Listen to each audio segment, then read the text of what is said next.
Oke, Assalamualaikum warahmatullahi wabarakatuh. Selamat pagi, siang, atau sore atau malam kepada dosen Kalkulus 213 yaitu Pak Aswar.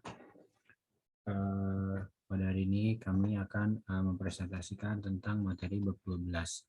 Sebelumnya kami dari kelompok 6 izin memperkenalkan diri terlebih dahulu. Perkenalkan, nama saya Rana Malvita Devin dengan NPM 21066499496. Selanjutnya Arvin. Baik, perkenalkan, nama saya Arvin Karim Fadul Rahman dengan NPM 21067328840. Oke. Saya Muhammad Afal Yasin dengan NPM 210673343. Oke. Baik, sekian perkenalan. Maka kita langsung lanjut ke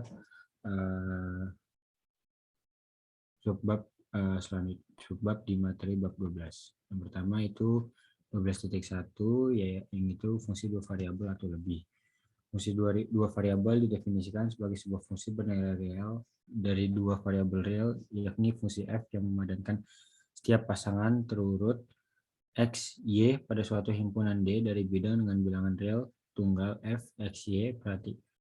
Perhatikan bahwa f min 1,4 sama dengan min 1 kali 2 ditambah 3 kali 4 dikali 2 sama dengan 49. Dan D min 1,4 sama dengan 2 dikali min 1 sama dengan min 4. Himpunan D disebut sebagai daerah asal fungsi, disebut sebagai daerah asal alami natural domain jika tidak dinyatakan secara khusus, yaitu himpunan semua titik x, y pada suatu bidang di mana fungsi tersebut bermakna dan menghasilkan nilai bilangan real. Daerah asal alami fungsi nomor 1 adalah seluruh bidang, sementara daerah asal alami fungsi nomor 2 adalah xy minus infinite kurang dari x kurang dari infinite y lebih dari 0. Ini bukan contoh soalnya, sketsalah daerah asal alami untuk f, x, y sama dengan akar y min x kuadrat dibagi x kuadrat ditambah dalam kurung y min 1 kurung kuadrat. Daerah asal alami akar fungsi ini bermakna adalah seluruh bidang di luar x, y, x kuadrat kurang dari sama dengan y dan titik 0,1 dalam bentuk sketsa dinyatakan sebagai berikut. Jadi ini merupakan sketsanya. Lanjut ke 12.2. Untuk berikutnya, partial derivatif. Misalkan f adalah fungsi dua variabel x dan y. Jika y dijaga tetap konstan, katakanlah y sama dengan y0, maka f x, y0 adalah fungsi variabel x. Turunannya di x sama dengan x0. Disebut turunan parsial f terhadap x di x0, y0 dan dinyatakan oleh fx x0, y0 dengan notasi fx sama dengan limit menuju 0 dari x0 tambah delta x, y0 minus fx0, y0 dibagi delta x.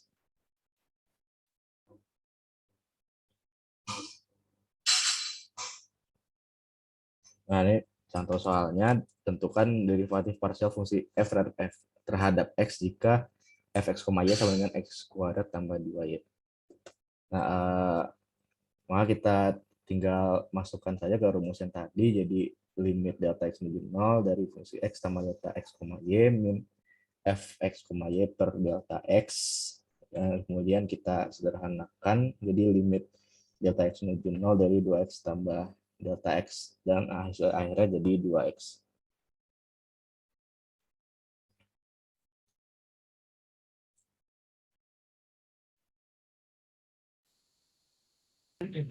Oke, berikutnya ada limits and continuity atau limits dan continuous. Limit adalah suatu nilai L dari sebuah deret atau fungsi fx untuk nilai x yang mendekati suatu nilai tertentu atau c. Limit dari deret atau fungsi fx untuk x mendekati c adalah sebesar L dapat ditulis sebagai lim x sama dengan L. Fungsi fx adalah kontinu jika fungsi tersebut mempunyai limit untuk semua titik x atau daerah asalnya secara grafis. Fungsi fx dikatakan kontinu apabila grafik fungsi tersebut berkesinambungan atau tidak berpatah-patah atau terpisah. Nah, seperti contoh diberikan fungsi x sebagai berikut: fx x kuadrat x kurang dari sama dengan A atau 2x plus 3x lebih dari A. Tentukan nilai A sedemikian hingga F kontinu di X sama dengan A. Nah, diperoleh FA sama dengan FA kuadrat. Lim X ke A, Fx sama dengan lim X ke A, dalam kurung 2x plus 3 sama dengan 2A plus 3. Terus dapat lagi Fx sama dengan lim X kuadrat sama dengan A kuadrat. Agar F kontinu di X sama dengan A, maka haruslah A kuadrat sama dengan 2A plus 3, A kuadrat min 2A min 3 sama dengan 0. Lalu dalam kurung A min 3 dikali A plus 1. Berikutnya A sama dengan 3 dan A sama dengan 1.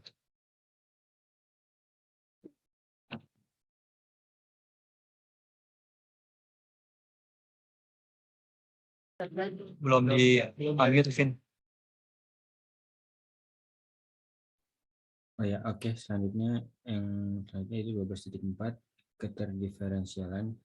Jadi kita sudah mendefinisikan turunan parsial dari suatu fungsi dua perubah, tapi eksistensi turunan parsial satu titik tidak memberikan kita informasi tentang nilai fungsi sekitar titik tersebut.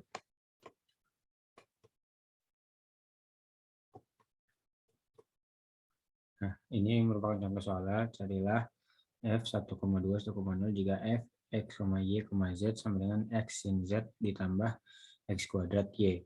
Perhatikan bahwa turunan parsial alpha f dibagi alpha x sama dengan sin z ditambah 2xy, alpha f per alpha y sama dengan x kuadrat, alpha f dibagi alpha z sama dengan x cos z.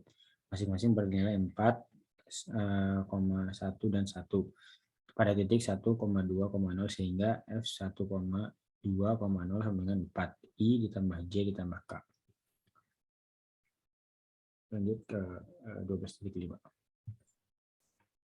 Berarti turunan berarah dan gradien. Perhatikan bahwa turunan parsial fungsi dua variabel fx, x, y dan fy, x, y mengukur laju perubahan dan kemiringan garis singgung pada arah-arah yang sejajar sumbu x dan sumbu y. Sasaran kita selanjutnya adalah mempelajari laju perubahan f pada sembarang arah yang mengarahkan kita pada konsep turunan berarah yang kemudian dihubungkan dengan gradien. Sebagai penunjang penting bagi kita mengetahui cara penyusunan vektor, misalkan p, x, y, kemudian misalkan i dan j adalah vektor-vektor satuan pada arah-arah x dan y positif. Maka turunan parsial dari p dapat ditulis fxp sama dengan limit H-0 dari fungsi p tambah hi min fungsi p per h, dan fungsi fyp adalah limit H-0 dari fungsi p plus hj min fungsi p per h. Yang kita lakukan selanjutnya hanya perlu mengganti i dan j dengan suatu vektor sembarang i.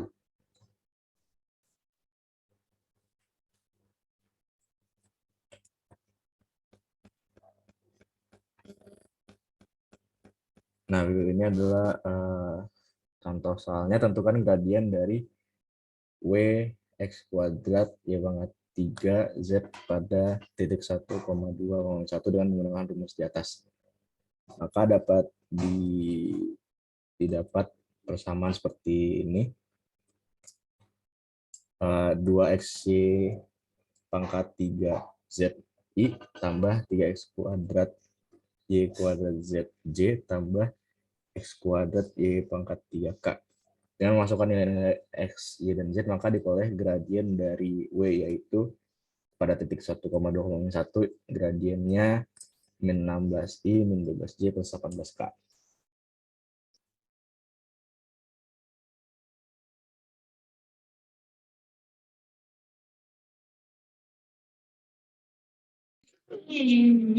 Berikutnya di 2.6 ada the chain rule atau aturan rantai.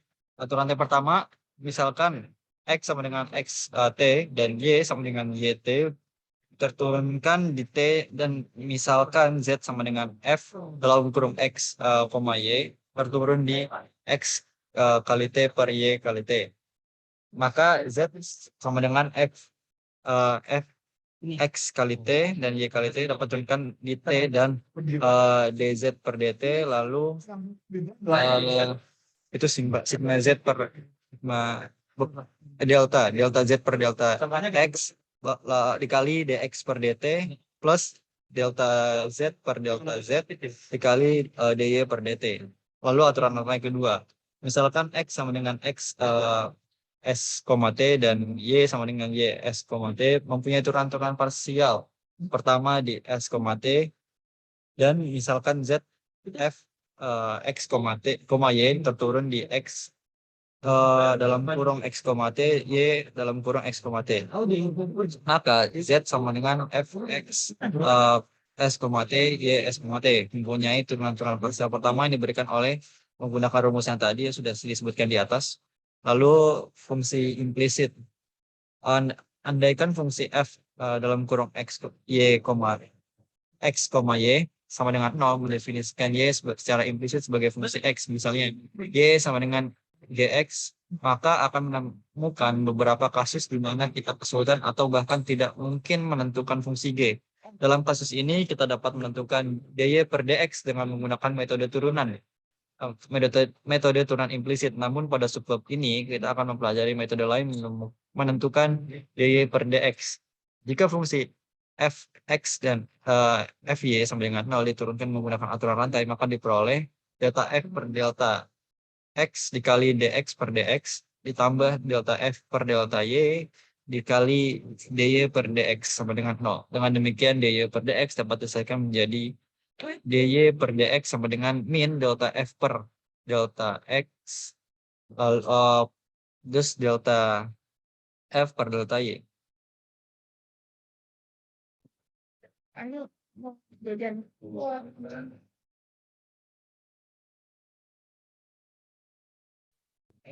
Berikutnya, jika y sama dengan x kuadrat min 3 dalam kurung pangkat 5 dan y aksen adalah turunan pertama y, maka tentukan nilai dari y aksen 2. Nah, pembahasannya sebagai berikut. Y aksen sama dengan n fx pangkat n min 1 f aksen x lalu menjadi y aksen sama dengan 5 dalam kurung x kuadrat min 3 untuk kurung pangkat 4 kali 2x. Nah, berikutnya menjadi 10x dikali x pangkat x kuadrat min 3 pangkat 4. Lalu y aksennya menjadi 2 sama dengan 10 kali 2 dikali 2 pangkat 2 min 3 pangkat 4 menjadi y aksen 2 sama dengan 2 kali 1 pangkat 4 y aksen 2 sama dengan 20. Y berarti sama dengan 10. Lanjut. Oke, selanjutnya 12.7 yaitu bidang singgung dan aproksimasi. Itu misalkan f, x, y, z sama dengan K menentukan suatu permukaan dan andaikan bahwa f terdiferensiasikan di titik P, x0, y, y0, z0 dari permukaan ini dengan f, x0, y0, z0 tidak sama dengan 0, maka bidang yang melalui P yang tidak lurus f, x0, y0, z0 disebut dengan bidang singgung terhadap permukaan di P. Lalu ini contoh soalnya, carilah sebuah titik pada permukaan Z sama dengan 2x kuadrat ditambah 3y kuadrat sampai bidang singgung sejajar terhadap bidang 8x minus 3y minus z sama dengan 0. Penyelesaiannya adalah 8, minus 3, minus 1 normal terhadap 8x min 3y min z f x y z sama dengan 2x kuadrat ditambah 3y kuadrat min z. Lalu f x y z sama dengan 4x plus 6y min 1. Lalu z sama dengan 2x kuadrat ditambah 3y kuadrat dx y z dikali 4x sama dengan 8. Lalu 6y sama dengan minus 3 didapat x sama dengan 2 dan y sama dengan minus setengah. Maka 2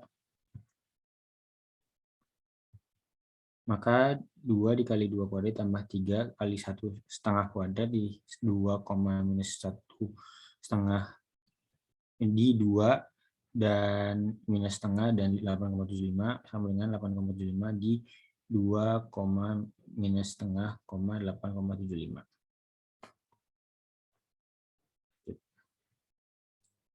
Nah, berikutnya ada nilai maksimum dan minimum. Nah, di sini ada definisi nilai umum global. Misalkan S Fp0 disebut nilai maksimum global F pada S apabila Fp0 untuk setiap P PS. Fp0 disebut nilai minimum global F pada S apabila Fp0 untuk setiap P nilai disebut nilai ekstrim global F pada S apabila Fp0 merupakan nilai maksimum global atau nilai minimum global. Definisi nilai umum lokal. Misalkan S disebut nilai maksimum lokal F pada S apabila terhadap cakram N yang memuat sehingga F untuk setiap Pn. Disebut nilai minimum lokal pada S apabila terdapat N yang memuat sehingga untuk setiap nilai disebut nilai ekstrim lokal pada S apabila merupakan nilai maksimum lokal atau F nilai minimum lokal.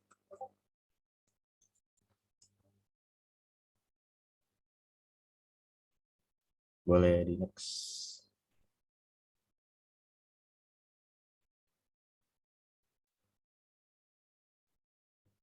Nah, ini ada contoh soalnya. Tentukan nilai maksimum dan minimum fungsi fx 3 sin x plus 4 cos x. Nah, penyelesaiannya fungsi awalnya fx 3 sama dengan 3 sin x plus 4 cos x kita turunin jadi turunan pertama jadi 3 cos x min 4 sin x dan turunan kedua jadi min 3 sin x min 4 cos x. Kemudian menentukan nilai x dengan syarat stasioner di mana turunan fx adalah 0. Maka kita masuk x min 4 sin x sama dengan 0. Sin x per cos x sama dengan 3/4, maka tangan x sama dengan menentukan nilai sin x dan cos x dari tangan 3/4. Kita lanjut.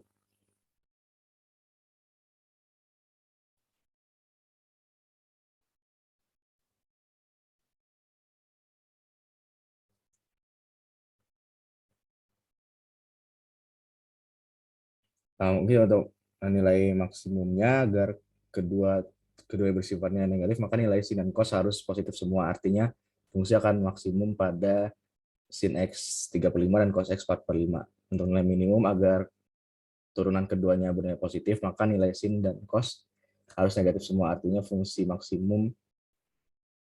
minimum pada saat sin x min 3/5 dan cos x min 4/5.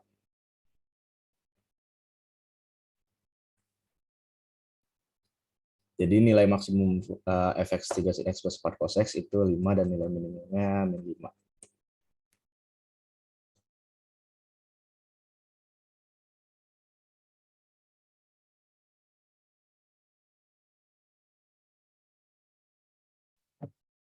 Metode pengali Lagrange.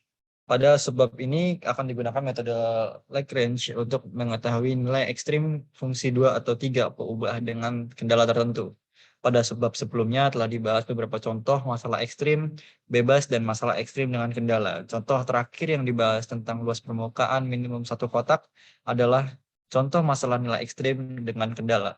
Beberapa masalah nilai ekstrim dengan kendala antara lain nilai ekstrim fungsi Z sama dengan fx, fy, dengan kendala gx, gy sama dengan 0. Lalu nilai ekstrim fungsi W sama dengan fx, fy, fz dengan kendala gx, gy, gz sama dengan 0. Dalam fungsi ini fungsi f disebut fungsi objektif, sedangkan fungsi g disebut fungsi kendala. Lanjut.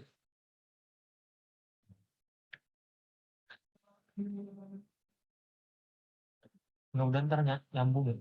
Pin. Nah, berikutnya metode pengalihan Lagrange lagi dengan contoh ini. Tentukan nilai maksimum dan minimum nilai fx dan fy sama dengan xy pada lingkaran x kuadrat plus y kuadrat sama dengan 1.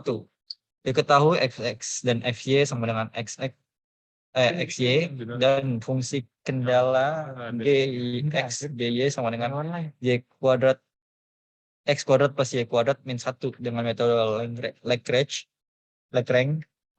Kita cari x, y, dan lambdanya yang memenuhi delta f x, fy sama dengan lambda delta g, x, dan y. Dan gx, gy sama dengan 0. Perhatikan bahwa delta f, x, dan fy sama dengan y, x. Lalu berikutnya delta G X Y sama dengan 2X 2Y. Sehingga diperoleh 3 persamaan berikut. Nah, dari solusinya kita eliminasi pada persamaan 1 dan 2 dengan mengalihkan X ke 1 dan mengalihkan Y ke 2. Nah, seperti yang ada di gambar, sehingga diperoleh X kuadrat min Y kuadrat, lalu disubstitusikan persamaan 4 ke persamaan 3, sehingga diperoleh X sama dengan plus minus setengah akar 2 dan Y plus minus setengah akar 2 juga. Dengan demikian diperoleh 4 titik kritis, yaitu X Y sama dengan setengah akar 2 per setengah koma setengah akar 2, lalu dikali setengah akar 2 min setengah akar 2, berikut dikalikan lagi min setengah akar 2 dikali koma setengah akar 2 dikali min setengah akar 2 koma setengah akar 2. Nah, nilai maksimum tercapai di titik setengah akar 2 koma setengah akar 2 dengan nilai F dan Y sama dengan setengah. Nilai minimum terjadi titik setengah akar 2 min setengah akar 2 dengan nilai Fx Y sama dengan min setengah.